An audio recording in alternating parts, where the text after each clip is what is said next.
I looked around and I saw machine guns being mounted all around us. Some of them were also carrying automatic rifles. There was silence. The next thing is, they started shooting.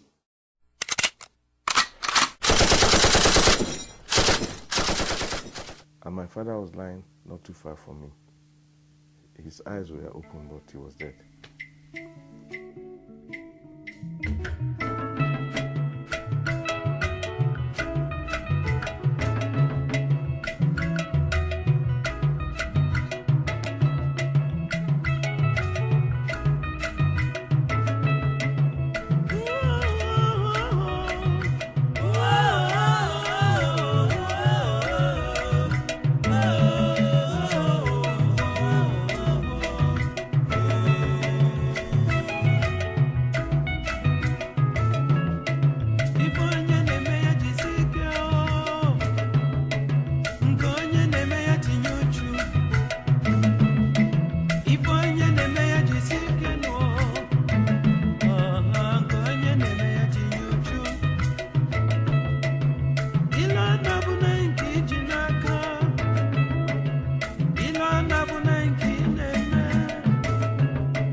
The chain of events that led to the deaths at Asaba began years before. British colonialists created Nigeria by cobbling together many once independent territories, each with its own culture. In 1960, when it gained independence, Nigeria was home to over 200 different ethnic groups, the largest being the Hausa Fulani, the Yoruba, and the Igbo. Fears that one group would dominate led to ethnic tension and corrupt elections, which set the stage for the overthrow of civilian rule by a group of military officers in January 1966. Many Northerners saw this as an Igbo power play. There had long been resentment against the Igbo, who had embraced Western education and become leaders in business and civil service across the country.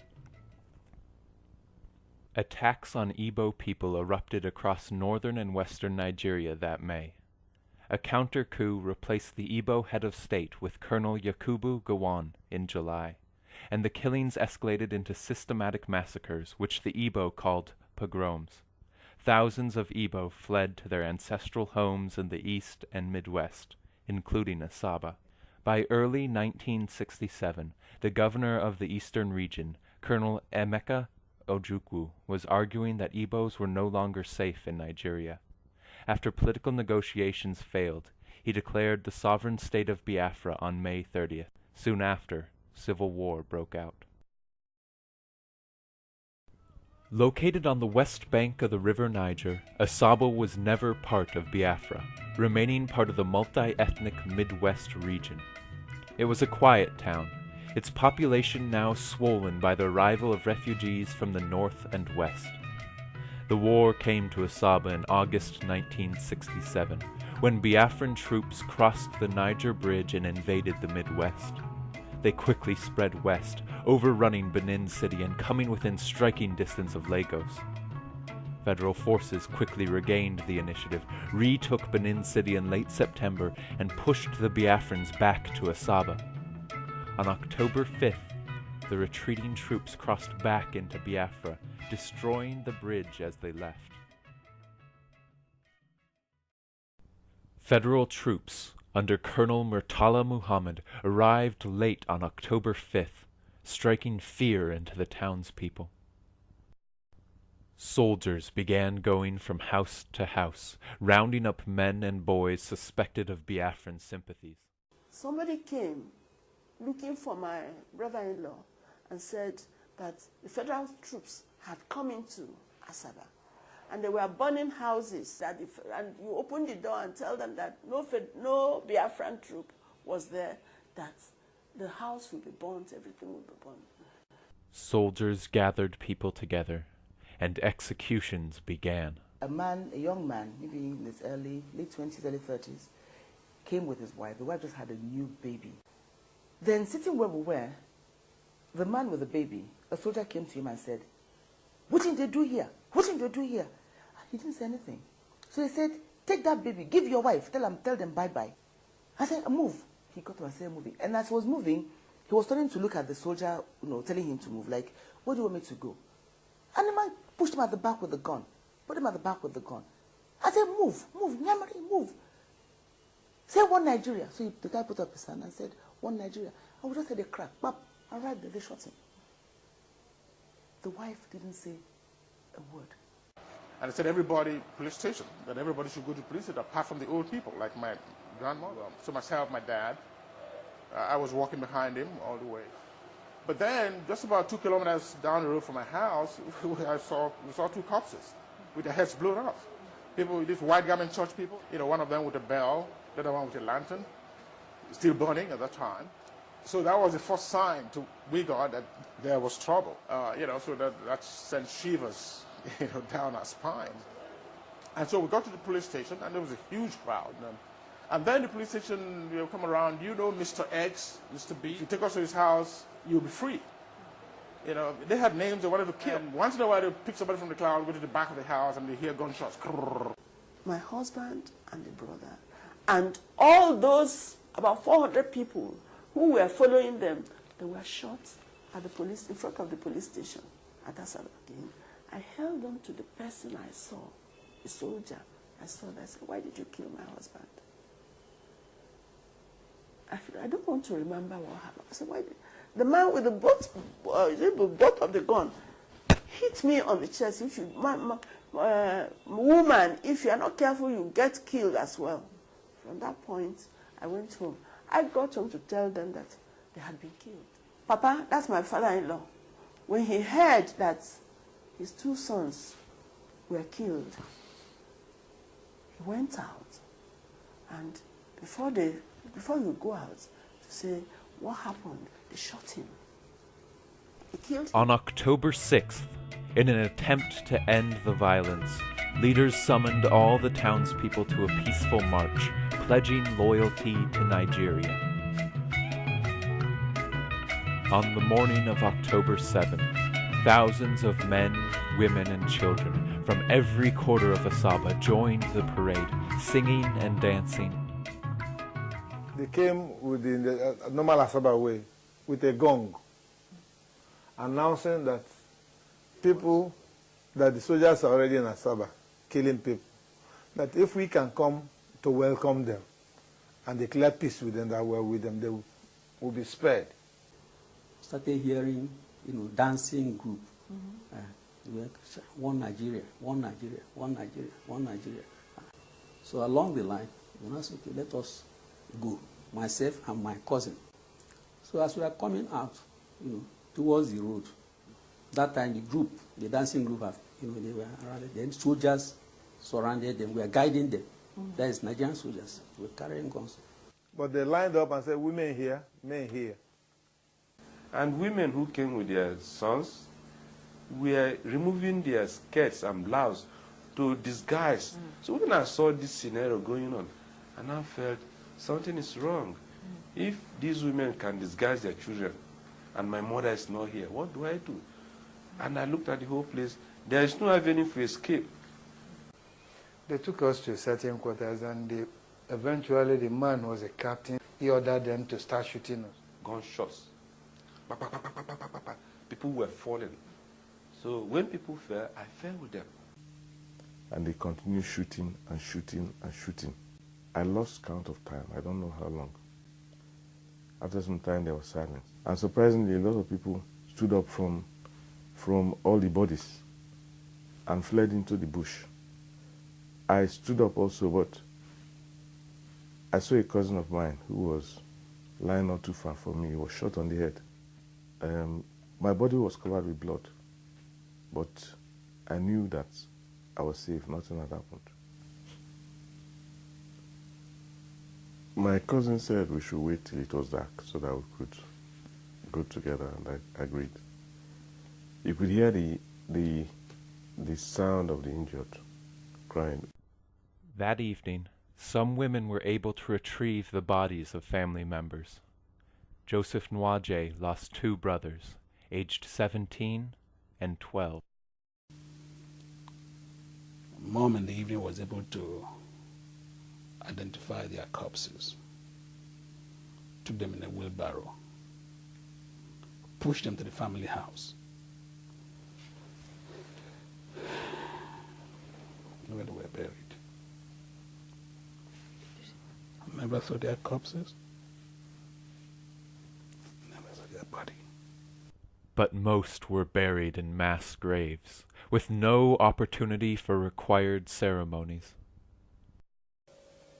Although I was so small, I could remember that what I saw were lifeless bodies. My dad was among those people that buried the dead. He left the house with shovel, then this scent leaf, put it in his nostril. That will enable them to stand the stench there.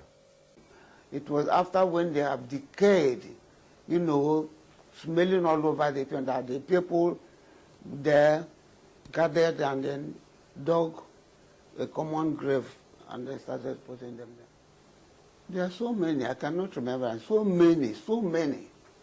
Many townspeople ran into the bush or across to the east, but troops remained in Asaba, and the threat of rape hung over the remaining women and girls. They were forcibly married by soldiers. I have an auntie who was married forcibly by soldiers. Children were raped, and also even old women were raped too. And even when they see that you're a young girl, they will forcibly take you as their wife. That is, if you don't want, they kill. As people trickled back, they found the once thriving town deserted, houses burned and everything of value stolen.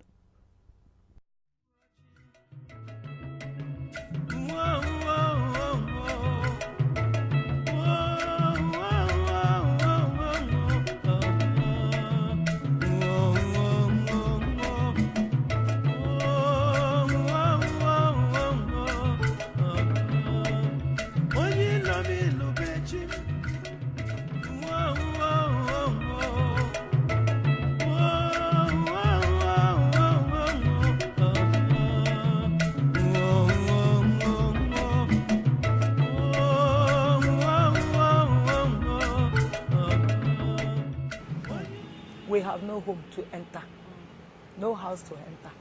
Our house was burnt down. Everything. In fact, where we went, we had to be tying, you know, the bags they put rice and beans.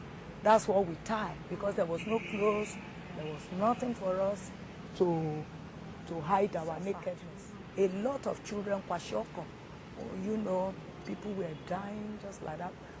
Some we ate rats, lizard. In fact, Asaba suffered.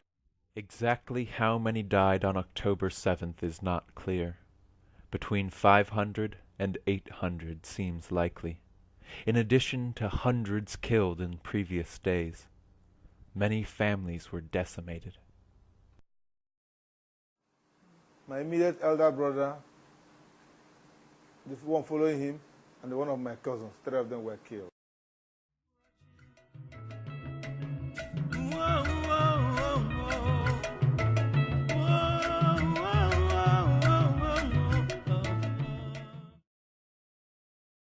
You need to know who my husband was.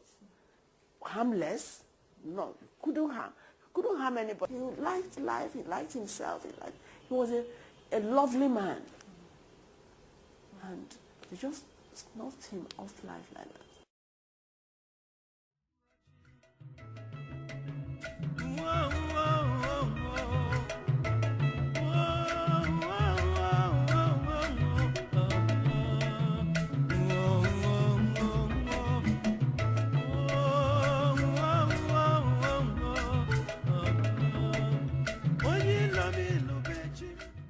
Was my favorite brother, and he was outstanding as a student. He was captain of cricket, captain of soccer. He was a sprinter. He was a sprinter, and he was in the Nigerian 4 by 100 meters relay team. So it was a great loss, you know, to the family.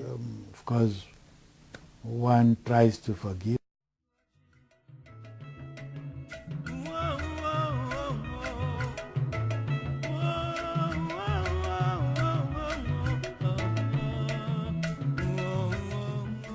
Leo Samuel Isichei, and he was a teacher, a darling father, you know. We looked up to him so much. He was everything to us, and he wanted to bring his children up to make sure that they had education. I want people to know, because not many people know what happened. Even my own children, because God knows why I had to survive, for me to have a story to tell. And that's what I'm telling you now. For decades, the massacres at Asaba remained almost unknown outside the community. In 1967, the Nigerian press was tightly controlled, and few foreign news reporters were on the ground. In the words of Nobel laureate Wole Soyinka, the Midwest Igbos had become the most vulnerable Nigerians. The war itself became internationally famous in 1968 after the federal government imposed a blockade, starving Biafra into submission in 1970.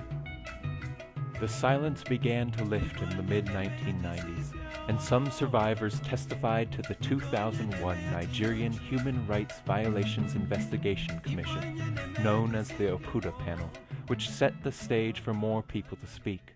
It was for us the first opportunity that we're going to have to even air the matter, but the aim was really to begin something by way of a healing process. If you wrong somebody and the person has an opportunity to talk about it, and assuming you show an act, you show some contrition, you apologize, or you go some way into alleviating their pain and suffering, then the healing process can begin. 4 decades after the war, Asaba is a busy state capital looking to the future. Yet the scars remain. These are visible in the derelict buildings that remain unrestored and on the bodies of those who survived. And they are invisible, borne by Asabans who have kept the memory of the cruel deaths of their fathers, brothers, and uncles. The people of Asaba do not want retribution, only to tell their story, allowing the massacres to become part of Nigerian collective memory. After the war, the then head of state, the state, General Gowan, said that the war was a war between brothers. No victor, no vanquished. Okay. But what happened in Asaba wasn't a war. There was no fighting going on in Asaba when the federal troops got there. No fighting whatsoever.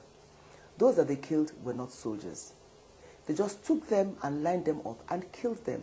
Even in the history books, in the military history books, there's no mention of it. It has got to be part of our history.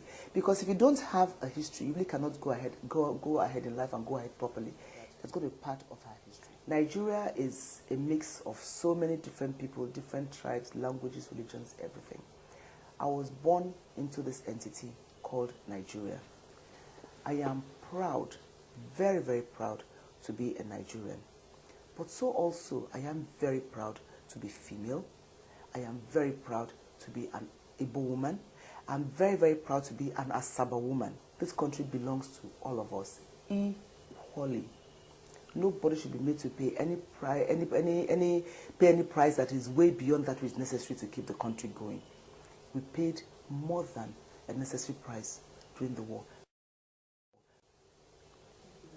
Thank you.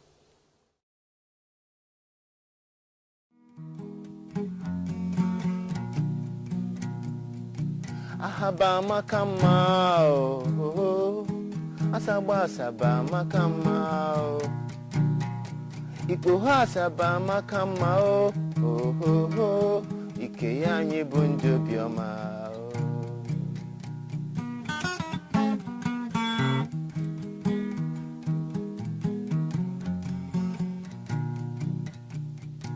Ahaba makama oh oh oh oh. Asaba asaba makama oh. Ikpo asaba makama oh oh oh. Ke anyi bu ndi obioma. Oya oh ya oh ya. Oya oh oh oh oh oh. Bianu ge kili kili kili kili oya.